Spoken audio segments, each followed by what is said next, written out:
Ya Allah, ya Allah, si seven zako ya Allah, la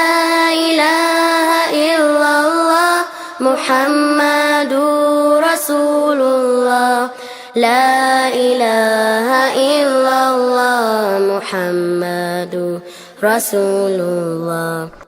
بسم الله الرحمن الرحيم الحمد لله رب العالمين والعاقبة للمتقين ولا عدوان إلا على الظالمين والصلاة والسلام على أشرف الأنبياء والمرسلين سيدنا محمد وعلى آله وصحبه وسلم تسليما كثيرا. ما بعد والسلام عليكم ورحمة الله. موضوعنا الديني عقوزاب سيئة الرضاع نوجينت علمها نقول كسوها ليني قويسكا أحواش قويسكا إيو حناندا قويسكا sida ilaahay cadu jalla wa amray loo ilaaliyo iyo mawduucina maanta waxaan ku soo qaadanaynaa qoyskii marka ilaahay siiyo ubad ilaahay ugu deeqo oo ilaahayna cadu wajalla iraadadiisa ilaahay ku siiyo xanaanaynta qoyska ilmaha xanaanayntiisii u horeysay waqtiga uu soo gaadho adduunyadan ifka hooyadii uu soo dhaafo ayaa ilaahay amray hooyadii oo kale xanaanada ilmaha in nuujinta ay tahay shay qiimo badan oo ilaahay amray in ilmaha nuujintiisa ay hooyadu ku dadaasho ilaa xawleyn ilaa 2 sano oo dhow laga gaariyo kama qaala tacaala wal waalidaatu yurdu'na awlaadahunna xawleyn kaamilayn liman araada an yutimma ar-ridaa ilaahay ba amray oo hooyooyinka amraya in ilmahooda nuujiyaan ilaa 2 sanadood markay raali iska noqdaan qoyskii ay raali ka yihiin inay u wadaan ilmaha ilaa sanateen si ilmihu helo xanaano kaamila oo ilaahay azza wa jalla ayuu u amrayaa in hooyadu u dadaasho ilmaha oo nuujinta ilmuhu oo yahay qiimaha weyn ee ilmuhu ka helo waalidka hooyadii waxaan uu ka helayaa runtii faa'iidooyin fara badan oo ilaahay azza wa jalla inoogu tilmaamay kitaabka munazzalka iyo sunnada nabigeena sallallahu alayhi wasallam dhaqaatiirtuna ay cadeeyeen ilmaha nuujinta loo ilaaliyaa inuu had iyo jeer ka waalid jecel yahay ama uu ka naxariis badan yahay kan ilmaha aanay ugu dadaalin hooyadii nuujinta waayo waqtiga uu ilmuhu dhasho waxa hadii jeer hooyada ilaahay ku abuuraa shayga dambarka la yiraahdaa wuxuu leeyahay ilmaha xanaano ziyaado ah iyo cilmu labada sifaynta macidada caloosha wareega ilaahay nagu abuuray ayaa ilmaha dambarkani faa'iidooyin fara badan buu leeyahay ilmaha yar waqtiga uu hooyadii soo dhaafo ayaa la amray hooyadu inay ilmaha nuujinta aanay labada ka ilmihii aanay ka sagsaagin ee nuujinta u bilowday isla waqtiga uu soo dhaafaba ee ilmihii uu qabsan karo naaskaba inay nuujiso oo si degan u nuujisa ayay shariicada islaamku faraysaa waayo nuujinta faa'iidooyin fara badan baa ku jira saynu tilmaanay oo ugu weyn tahay ilmaha korriinka ilmaha iyo labada fiitamiinaadka uu ka helayo hooyada ayaa aad iyo aad u qiimo badan waxa kale oo la cadeeyay oo dhaqaatiirtu caayeen adibada cadeysay ilmaha nuujinta loo ilaaliyaa inuu ilmo waalid jecel oo ahaado ama ilmo baari u ahaanaya waalidkiisa jecel xaqiiq ahaan maadaama xaqii ilaahay amray ay hooyadii u ilaalisay taasina farina ka culimaa inaguna in ilmaha nuujintiisa loo ilaaliyo oo waqtiga ilaahay amray xawleyn in lagu ilaaliyo xaqiiqana ay tahay geesna waxay ka noqonaysaa kala korintii sida shariicada islaamku ina faraysa ilmi inuu kala koraan oo hooyadii nasato oo ay hooyadii hesho xilli ay labada ubadka ugu diyaar garoobi karto ilmaha labaad iyo ilmaha saddexaad waqtiyada ilaahay kulba intii ilaahay ugu deeqo ayaa la amray in loo ilaaliyo nuujinta ilmaha sida aayadda kariimka tilmaamaysana waa xawlayni kaamilayn ilaa sanatayn ayaa labada nuujinta ilmaha loo wadayaa waxa kaloo rasuulku amray sallallahu alayhi wasallam xilliyada ilmuhu soo dhaco sida sunnuhu yahay sallallahu alayhi wasallam in ilmaha dheg lagaga eedaamo degna laga aqimo oo tawxiidka alla maqashiyo ila ruuxi qoys islaama ayaa ilmaha dhalay si uu dabada u ogaado islaamnimadii iyo tawxiidka alle ayaa rasuulku sallallahu alayhi wasallam waxa la amray waalidiinta ubadka ilaahay siiya islaamka ah inay ugu deeqaan ilmahana naxariista ilaahay oo ay maqashiyaan tawxiidka alle degna lagaga eedaamo degna laga aqimo waxa kaloo rasuulku amray sallallahu alayhi wasallam ilmihii oo kale in shay macaan loo dhankala xeeyo oo labada hooyadii oo kale ay ilmaha si dabcigiisa ilaahay u macaaneeyo ayaa shay labada macaana sida xalwad labada malabka oo kale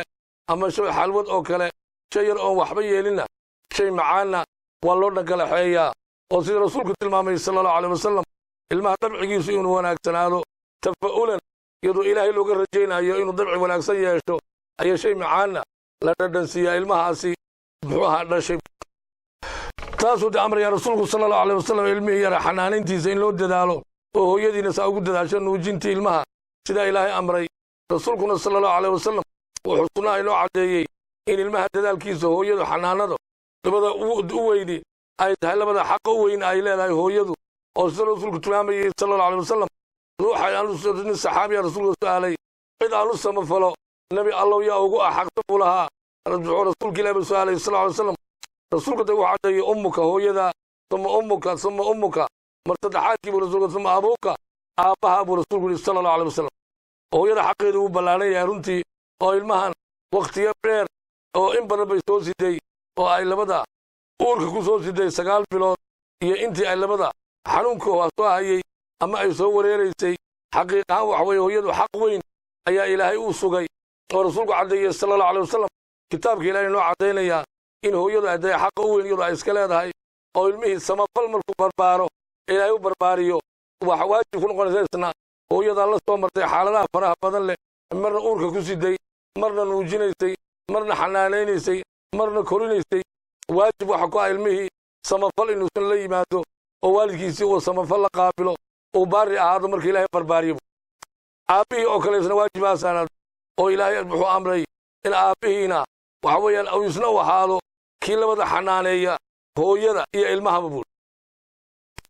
oo ilaahay azza wa jalla وعلى المولود له رزقهن وكسوتهن إلى بالين كوي لو دلay ilmaha waa abayaashii iyagana waxa waajib ku ah in rizqi iyo masruufki ay hooyadu ugu dadaalaan oo ay xanaaneeyaan oo ku dhaqaaleeyaan waqtiga ay labada muxuu ah xamliga tahay uurka ku sido iyo waqtiga ay umushaba xanaana laga rabaa aabiyo kale inuu xanaaniyo qoyskii hooyadii xanaaneeyo ilmihi xanaaneeyo oo ugu dadaalo wax nafteedii soo celiyo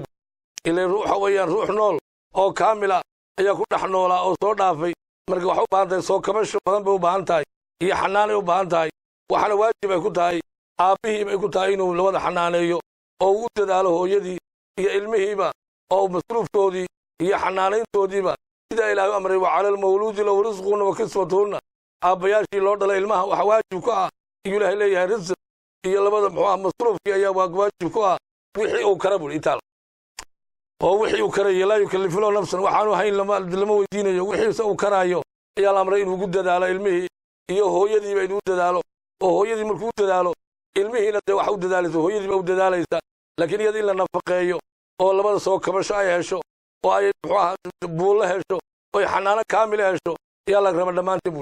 marka dhammaan waxaan isku baraarujinaynaa waa in aynu dadaalnaa ubadka waayo ubadku hadiyo jeel waxay anfacaan waalidiinta buu marka ilmaha loo dadaalo inuu jita loogu dadaalo ee barbaarintiisa lagu dadaalo ee waxbarashadiisa lagu dadaalo ilmihiina ilaahay wuxuu ka yeelayaa ilmo baari ah oo hooyadii iyo aabihiiba u naxariis u noqonayaa oo xaqiiqahaan sida rasuulku tilmaamay sallallahu alayhi wasallam waladka saalixiina wuxuu anfacaa waalidiinta bacda almowt waqtiga adduunyada ka baxaan rasuulku sallallahu alayhi wasallam wuxuu lahaa idaa maata ibni aadam qadaa camalu ibni aadam haddii u geeriyoodo camalkiisa waa la xidhaa 3 arrimood baan xidhmayn waladun saalix ilma saalixa wanaagsan ruuxii dhalay ama inan oo islaama ruuxii kaga tagay adduunyada waladkaas oo soo duceeya waalidiinta soo duceynaya oo anfacaya camalkiisa ma go'ayo sadaqatun jaariya ruuxa la baxa wax